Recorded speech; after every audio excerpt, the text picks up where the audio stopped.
சில பேர் என்ன செய்வாங்க, வலது உன் கையால் மொபைல் ஃபோனை வச்சு அந்த மொபைல் ஃபோனை பார்த்து கொண்டு ஓதுவாங்க. இந்த மாதிரி செய்கிறது சரியான்னு கேட்குறாங்க. ஒரு சகோதரி என்ன கேட்குறாங்கண்டா, அஸ்ஸலாமு அலைக்கும். வலைக்கும் சலாம் வரஹ்மத்துல்லாஹ். நான் குவைட்டில் இருக்கிறேன். நான் அவ்வளவாக குர்ஆன் ஓதியதில்லை. என் ஃபோனில் தொழுகையில் உள்ள சூறாக்களை டவுன்லோட் பண்ணி வைத்திருக்கிறேன். நான் தொழும்போது ஃபோனில் பார்த்து ஓதி தொழுகிறேன். என் தொழுகை சேருமா? அல்லாவுக்காக ரிப்ளை தரவும் என்று கேட்குறாங்க. அதாவது ஒருத்தர் குர்ஆன் ஓத தெரியாத நிலையில் இருக்கிறாங்க, ஆனால் குர்ஆன் ஓதுகிற ஆர்வத்தில் இருக்கிறாங்க. ஆனால் ஃபோனை பார்த்து கொண்டு தான் என்ன செய்கிறாங்க, குர்ஆனில் உள்ள சில சூறாக்களை டவுன்லோட் பண்ணி வச்சு அதை பார்த்து கொண்டு தான் என்ன செய்கிறாங்க, ஓதி தொழுகிறாங்க. இந்த மாதிரி செய்கிறது சரியான்னு கேட்குறாங்க. ஒருத்தர் குர்ஆனை ஓத தெரியாத நிலையில் அதுக்காக முயற்சி செய்கிறாங்கன்னா அது அதிகமான ரெட்டிப்பான நன்மை கிடைக்கக்கூடிய ஒரு காரியமாக இருக்கிறது. அப்போ இந்த முயற்சி இஸ்லாத்தில் வரவேற்கத்தக்க ஒரு முயற்சியாக இருக்கிறது. அந்த சகோதரிக்கு அல்லாஹ் அருள் புரியணும். இதற்கான நன்மைகள் அல்லாஹ் தஆலா அதிகம் அதிகம் கொடுக்கணும். அதே போல தொழுகையில் நமக்குரிய கட்டளை என்னென்று சொன்னால், முடியுமான அளவு தான் குர்ஆனை ஓதணும். ஃபக்ரஉ மா தயஸ்ஸரு மினல் குர்ஆன்.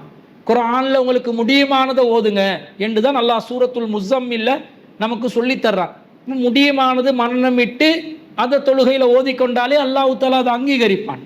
ஆனால் ஒருத்தர் நீண்ட சூறாக்களை ஓத நினைக்கிறாங்க, தஹஜ்ஜுத் போன்ற நேரங்களில் கொஞ்சம் கியாமை நீட்டி வைக்கணும் என்று நினைக்கிறாங்களாக இருந்தால் அவங்க குர்ஆனை பார்த்து ஓதலாமாண்டா தாராளமாக பார்த்து ஓதலாம். அதுக்கு எந்த தடையும் மார்க்கத்தில் இல்லை. ஆனால் சில பேர் என்ன சொல்லுவாங்கண்டா, குர்ஆனை நீங்கள் ஓதுறதா இருந்தால் உங்களோட பார்வை சுஜூத் செய்கிற இடத்துல தான் இருக்கணும். நீங்கள் எப்படி குர்ஆனை பார்ப்பீங்க, முன்னுக்கு ஒரு ஸ்டாண்டை வச்சு அதில் குர்ஆனை வச்சோம்னு வைங்க, அல்லது ஒரு ஸ்க்ரீனை வச்சு அந்த ஸ்க்ரீனில் குர்ஆனை ஓட விடுறோம், அல்லது ஏதோ இது விதத்தில் நமக்கு தொட்டு அந்த தாள்களை புரட்டக்கூடிய விதத்தில் குர்ஆனை நமக்கு முன்னாடி கொண்டாந்து வச்சு அதை பார்த்து ஓதுறோம். அப்படி பார்த்து ஓத முடியாதுன்னு வாதிடக்கூடியவர்கள் என்ன சொல்லுவாங்கண்டா, தொழுகையில் கியாமில் நிற்கக்கூடியவர்கள் தங்களுடைய பார்வையை சுஜூத் செய்கிற இடத்துல வச்சு கொள்ளணும் என்று சொல்லுவாங்க. அப்படி மார்க்கத்தில் இந்த சட்டமும் கிடையாது. தாராளமாக தொழுகையில் 180 டிகிரி அளவில் உள்ள இடத்த 360க்கு தலையை திருப்பலாது, 180 பாகை அளவில் உள்ள எந்த இடத்தை பார்த்தாலும் தொழுகையில் அது குத்தமாகாது. மார்க்கத்தில் அப்படி எங்க தடையும் வந்தது கிடையாது. வானத்தை நோக்கி பார்க்கக்கூடாது, பின்னாடி பார்க்கக்கூடாது. மற்றபடி முன்வரிசையில் உள்ளதை பார்க்கலாம் என்பதற்கு நேரடி ஆதாரம் நமக்கு ஹதீஸ்ல கிடைக்குது. சஹீஹுல் புகாரியில 746வது செய்தியில அபூ மஅமர் அவர்கள் அறிவிக்கிறார்கள், அக்கான ரசூல் அவர் குல்நாலி ஹப்பாப் ரலியல்லாஹு அன்ஹு அவர்களிடம் நாங்கள் கேட்டோம், அக்கான ரசூலுல்லாஹி ஸல்லல்லாஹு அலைஹி வஸல்லம் யக்ரஉ ஃபில் லுஹ்ரி வல் அஸ்ரி, லுஹர்லையும் அஸர்லையும் ரசூல் ஸல்லல்லாஹு அலைஹி வஸல்லம் ஓதக்கூடியவர்களாக இருந்தார்களா, கிராத்தி ஏதாவது ஓதுவாங்களா, ஃபாத்தியா ஓதுவாங்களா என்று கேட்குறாங்க. அப்போ கால நாம் ஹப்பாப் ரலியல்லாஹு அன்ஹு சொல்கிறாங்க, ஆமா ரசூலா ஓதுவாங்க. குல்னா நாங்கள் கேட்டோம், பிம குந்தும் தஅரிஃபூன தாக்க, நீங்கள் இதை எப்படி விளங்கி கொள்வீங்க, எப்படி அறிஞ்சு கொண்டீங்க என்று கேட்டோடனே கால அவர் சொன்னால், பில் திராபி லிஹியத்திஹி, நபி ஸல்லல்லாஹு அலைஹி வஸல்லம் அவர்களுடைய தாடி அசைவதிலிருந்து நாங்கள் அதை அறிந்து கொள்வோம். ரசூலா இமாமாக முன்னாடி நின்று சொல்கிறாங்க. ஹப்பாப் ரலியல்லாஹு அன்ஹு சொல்கிறாங்க, ரசூல்லாவுடைய லுஹர் அசர் நேரத்தில் கிராத்து ஃபாத்தியா சப்தமாக ஓத மாட்டாங்க, ஆனால் தொழுகையில் அந்த ஓதுதல் இருக்குதான்றதை கேட்கும்போது ரசூல்லாவுடைய தாடி அசைவை வைத்து நாங்கள் பார்த்து கொள்வோம்.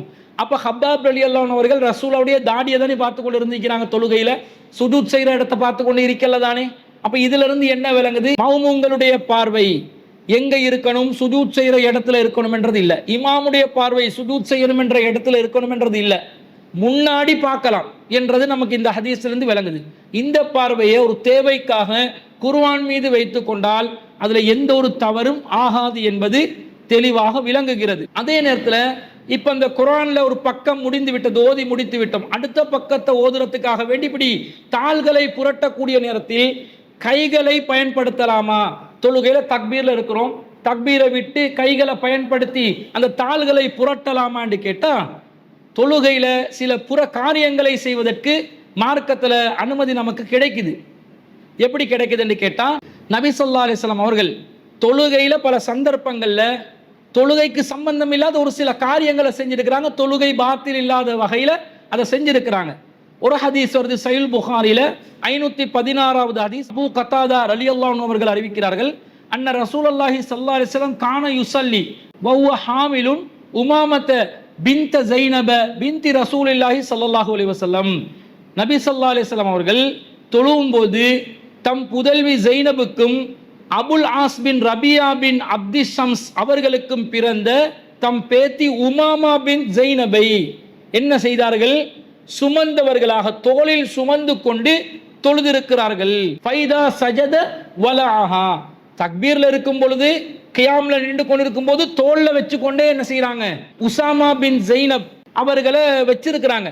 சுஜூதுக்கு போகும்போது அவங்களை அப்படியே என்ன செய்வாங்க? தரையில வச்சுட்டு ரசூல் ஸல்லல்லாஹு அலைஹி வஸல்லம் சுஜூதுக்கு போவாங்க என்று வருது. வைதா காம அமலஹா, மீண்டும் கியாமுக்கு வரும்போது மீண்டும் சுமந்து கொண்டு தலையில் தோளில் வைத்துக் கொள்வார்கள் என்ற செய்தியில இருந்து நாங்கள் என்ன விளங்கிக் கொள்கிறோம்?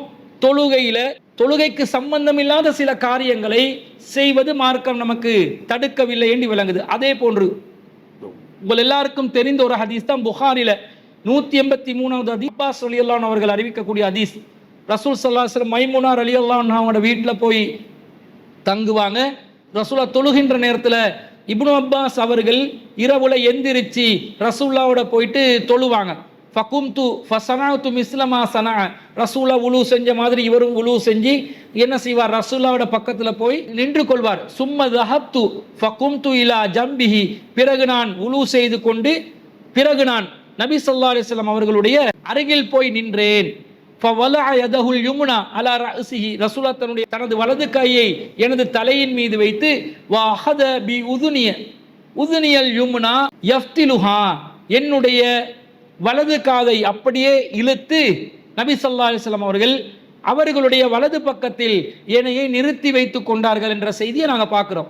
அப்போ தொழுந்து கொண்டிருக்கும் போது வலது கையால் இப்னு அப்பாஸ் ரலியல்லாஹு அன்ஹு தலையை பிடிச்சி காதை பிடிச்சி இழுத்து வலது பக்கத்தில் வைக்கிற அந்த வேலையை ரசூலா செஞ்சிருக்கிறாங்க.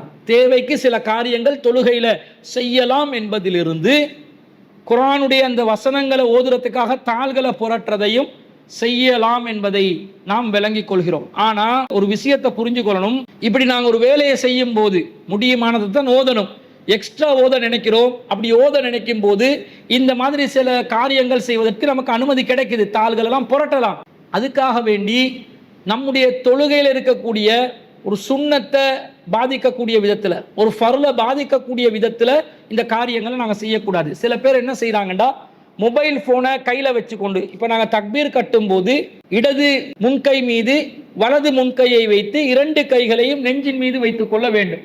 அப்போ 2 கையும் ஒரு கைக்கு மேலே இன்னொரு கை, 2 கையும் நெஞ்சுக்கு மேலேன்னு வருது. இப்படி இருக்கும்போது சில பேர் என்ன செய்வாங்க, வலது முன்கையால் மொபைல் ஃபோனை வச்சு அந்த மொபைல் ஃபோனை பார்த்து கொண்டு ஓதுவாங்க. இப்போ அவருடைய கை முன்கை மீது இருக்க வேண்டிய கை ஃபோனில் இருக்குது. இது சுன்னாக்கு மாற்றமாக இருக்குது. இந்த மாதிரி செய்ய முடியாது. முன்னாடி திரையில தென்படக்கூடிய விதத்திலேயோ அல்லது ஒரு ஸ்டாண்ட் மூலமாகவோ குர்ஆனை பார்க்கக்கூடிய விதத்தில் ஒரு டிஸ்டன்ஸ்ல வச்சு ஓதினால் தப்பு கிடையாது. அதுக்கு மாற்றமாக குர்ஆனை ஓதணும் என்ற பேரில் ஃபோனை வச்சு கொண்டு தொழுகையுடைய சுன்னாவை பேண முடியாத நிலையில் ஓதுவதாக இருந்தால் அதை மார்க்கம் அங்கீகரிக்காது. அப்படிப்பட்ட ஒரு நிலையில் நாங்கள் குர்ஆனை பார்த்து கொண்டு ஓத முடியாது. நம்முடைய தொழுகையிட எந்த சுன்னாக்கும் பாதிப்பில்லாத விதத்தில் பிற காரியங்கள் செய்வதற்கு தொழுகையில் நமக்கு அனுமதி கிடைச்சதை பயன்படுத்தி கொண்டு முன்னாடி குர்ஆனை வைத்து கொண்டு தாள்களை புரட்டக்கூடிய அந்த காரியத்தையோ அல்லது ஸ்க்ரீனில் குர்ஆனை ஓடவிட்டு பட்டன்களை ஃபார்வர்ட் பேக் ஆக்கக்கூடிய அந்த காரியத்தை செய்யக்கூடியது மட்டும் நமக்கு செய்யலாமே தவிர தக்பீர் என்ற அந்த அம்சத்தை பால்படுத்தக்கூடிய விதத்தில் கைகளில் ஃபோனை வைத்து கொண்டு ஓதுற அந்த மாதிரி வேலைகளை செய்ய முடியாது என்பதை நாம் இதன் மூலம் தெரிந்து கொள்கிறோம். அசலான காரியம் முடிஞ்சதை ஓதுங்க. ஆர்வமாக இருந்தால் அந்த ஆர்வத்துக்கு அல்லாஹ் தஆலா நன்மையை தரட்டும். அந்த ஆர்வமான காரியத்தை செய்யும்போது சுன்னாக்கு பாதிப்பில்லாத விதத்தில் செஞ்சுக்கோங்கன்றது தான் அந்த கேள்வி கேட்ட சகோதரிக்கு பதிலாக நாங்கள் சுருக்கமாக சொல்லிக் கொள்கிறோம்.